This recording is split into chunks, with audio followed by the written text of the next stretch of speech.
German Chancellor Angela Merkel has 2 weeks to come up with a plan addressing immigration across Europe.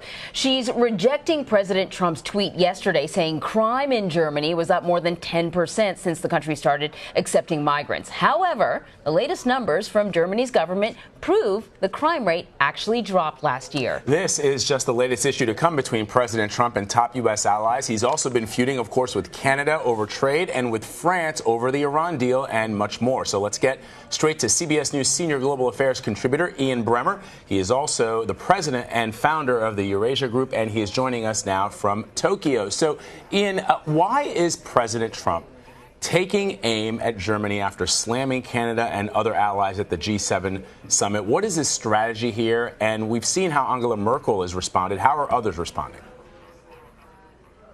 He's deeply upset with the allies, feels like they're not giving him what he wants, not giving him wins on trade, not treating him like the president that he was elected to be.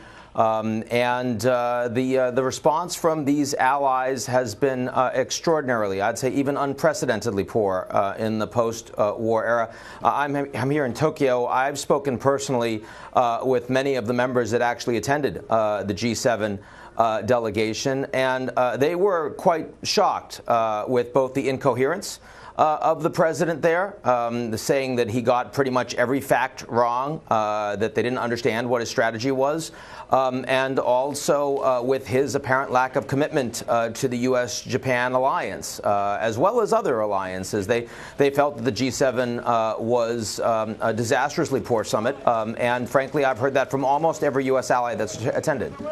So what are the real consequences, though? You know, we saw the French president visit Trump here in Washington, followed by Angela Merkel. I mean, these world leaders are still talking with the president. So are there any sort of real consequences to this sort of behavior? Well, sure. I mean, if the United States needs them, their willingness to cooperate and support the United States is reduced. I mean, the question is whether you think that friendship's important over the long term. I think that Trump's perspective is that alliances are temporary. They're not based on values, and the multilateral architecture is largely a constraint on the United States, not a support.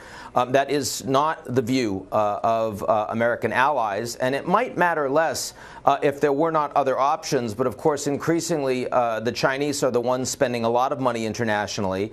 They are creating alternative architecture to the United States, alternative standards, and a lot of countries are more willing to engage with them these days constructively than they are with the United States. And I think that that is ultimately the biggest danger of Trump's America First policy.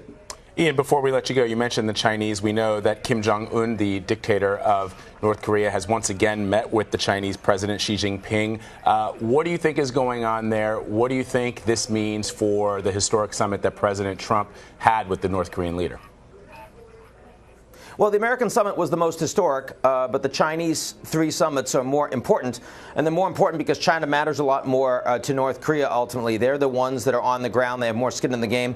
90% of North Korea's economy comes from China. So, I mean, Xi Jinping, in advance of the U.S. summit, went and talked to Kim Jong-un. He sent a plane to bring Kim Jong-un, ferry him down to Singapore. And after the meeting's over, who's talking to Kim but Xi Jinping?